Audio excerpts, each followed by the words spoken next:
Greetings, everybody. In a world filled with vice or vices, be grateful that you still know how to love.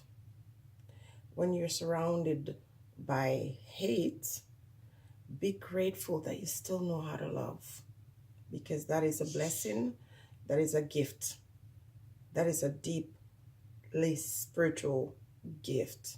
Now, I'm going to tell you in this video the two things that works to corrupt people and to create enmity between people is, of course, the lack of love in our community, lack of love for self, and respect, not respecting self, not respecting others. But the bigger picture is this, is that we are failing the children. We are failing the young people. We are continuing with the deep, dark things of the past, and we're passing them on to our families. We're passing them on in the community, and we're passing them on to the world. Okay? And I have come to this understanding. I see it. I see the way adults deal with children, and I see how the old baggages of the past are passed on to our next generation.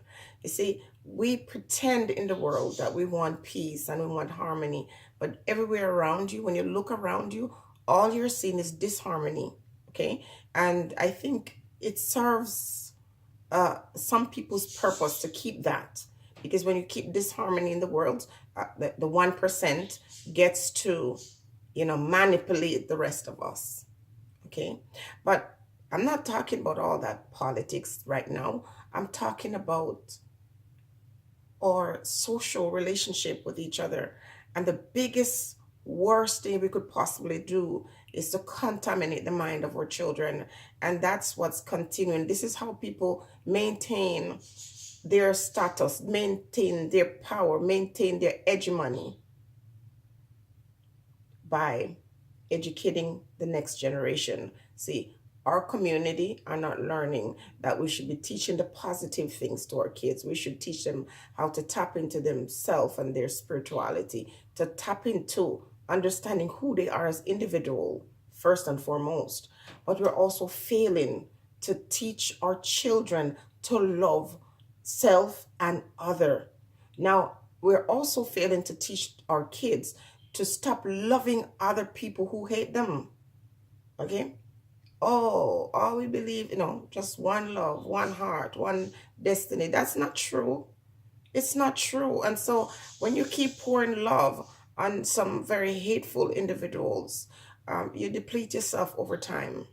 Now, they say that all you got to do is kill them with love. That's not true, because if someone doesn't recognize love, you could pour any amount of love on those individuals. If anything, you're going to enrage them or make them worse.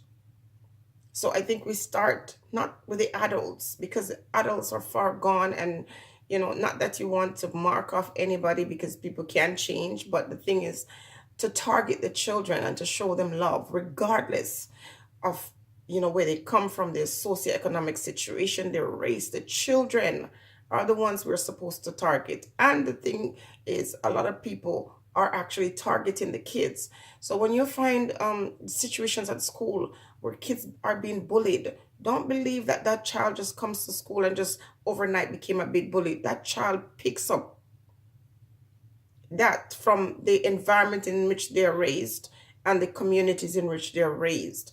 And when you look, for example, on the television, and you see, by the way, I don't have cable anymore. I got rid of that because I found over time it was very offensive, not just to me, but to my young child, my daughter, who always asked these questions that, why is it I'm not seeing any black people on TV? Why am I not, oh, how come black folks don't do this or that? And I'm like, they do. You just live in an environment where they're not going to remind you of the positive things about what we can do, or what we have done. So, to take you away from that, because to me that is abusive. To have my black daughter on TV, seeing what the beauty standards are, to see what education is, and to every time she sees Africa, it's disease and famine. that is abusive to my child. And I might not be able to control what folks do on the outside of my household, but I have power in my household to not subject my child to that kind of thing. So we don't have cable. I don't watch news anymore. I don't see the purpose of news anyway. All it does is make people depressed, keep you in that depressed state of mind, and you don't want anything. You're just happy to just be surviving because you're not dead. See, when you constantly hear about people dying and war and all these things, it makes you become grateful for even things that are not even right in your life. So I got rid of those things, and I get to choose what I watch, what I get to feed my mind.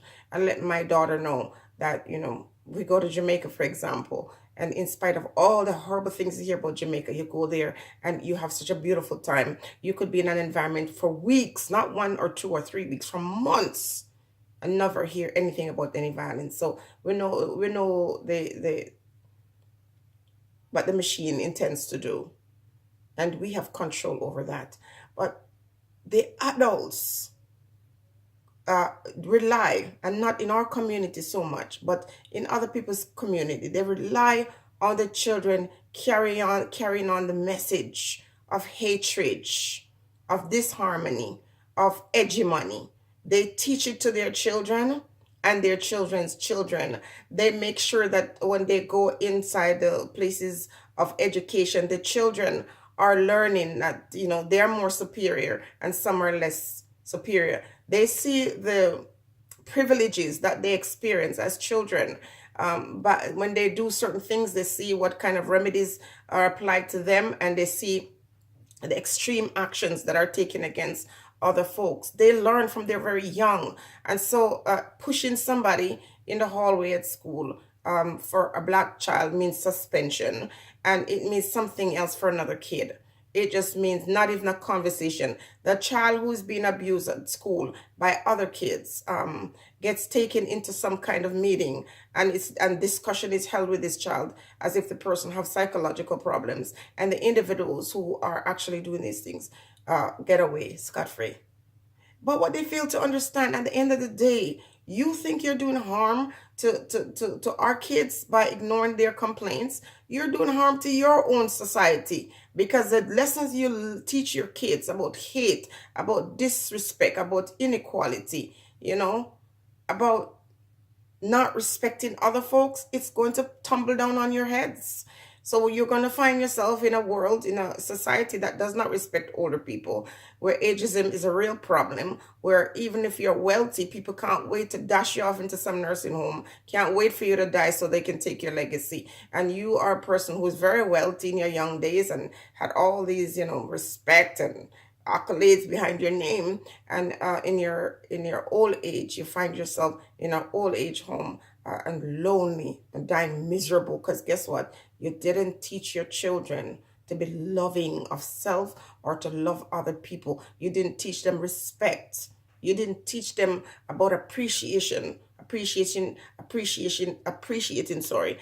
their families, their parents, their teachers, their doctors, the people who are with them. You didn't teach them to have respect for other people's culture, other people's values. You didn't. And so at the end of the day, you think you're hurting somebody else. You're hurting yourself. The world is the way it is.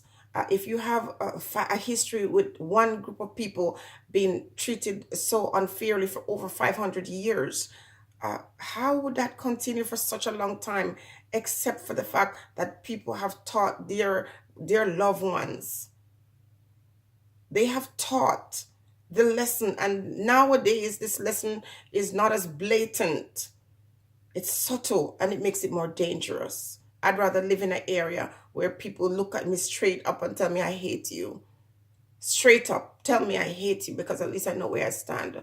But to be in an environment where every word is weighed, every word is just so oversimplified, every word is so sterilized, that people don't even want to talk anymore. No wonder people don't want to talk to each other, because you use certain words and you're going to offend somebody else. Because guess what? People are not interested to change. They just want to change the appearance of what is. The lessons we teach to our children formulates the way they treat people, the way they behave, who they become. So even when my own child receives abuse from other people, I always tell her the importance of respecting people. Now, I'm not saying respect those who disrespect you, but I always tell her that, you know what, you can't allow someone else's behavior to influence yours in such a way that you become a different person, out of character, a person who becomes like the very person you criticize. That doesn't mean that you're not learning from these lessons. That doesn't mean that these person don't teach you how you should treat them. Because if someone is disrespecting you, they're essentially teaching you how to treat them. But you don't have to just go and be disrespectful to them. You can remove yourself from that situation and you can learn from those lessons. The people, the adults, refuse to teach their kids goodness. They refuse to teach their kids love. And perhaps they don't know how. They don't know how to love anybody.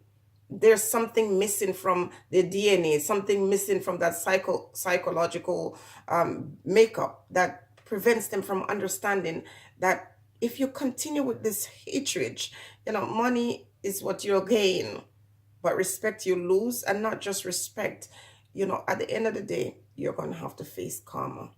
You're going to have to face the karma in your life, because if you dare to think that you can violate other human beings in this world continuously and be able to walk free, you better think again, because physically you might walk free, but let me tell you something, your day is coming.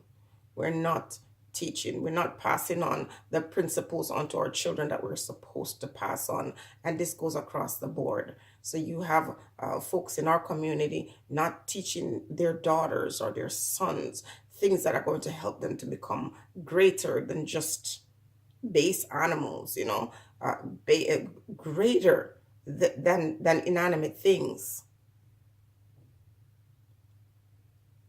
Everything that you see going on in the world right now that is repulsive is taught. Nobody is born with this inherent wickedness. These things are learned over a period of time, and it's deliberate. As I said before, instead of coming out and calling people words that used to be offensive, they paint it. What do you call that whitewash everything. Meantime, the lessons that they're passing on to their kids is vicious, it's vile. It takes a very special child to stand up in an environment of hate and say, I don't want to be like you, I want to be different. Very, very seldom. So when you come across persons who are used to being in an environment that are, toxic, and these individuals choose to be different, choose to be loving, choose to be kind, to be respectful to other persons, you have to give those individuals their props and show them their respect that they deserve. We are destroying the future by ignoring the children and teaching them good values, good morals. We, the adults, the kids don't get to be this way without our input. And so when you hear them teaching these lessons and you hear it, you can see it riddled with prejudice, riddled with the message that I shall pass this on in a subversive way. Why don't we choose to pass on some good moral lessons to our children? Why don't we pass on, some values to our kids? Not just make them a better person or better people, but make this a better world. Stay blessed, everybody.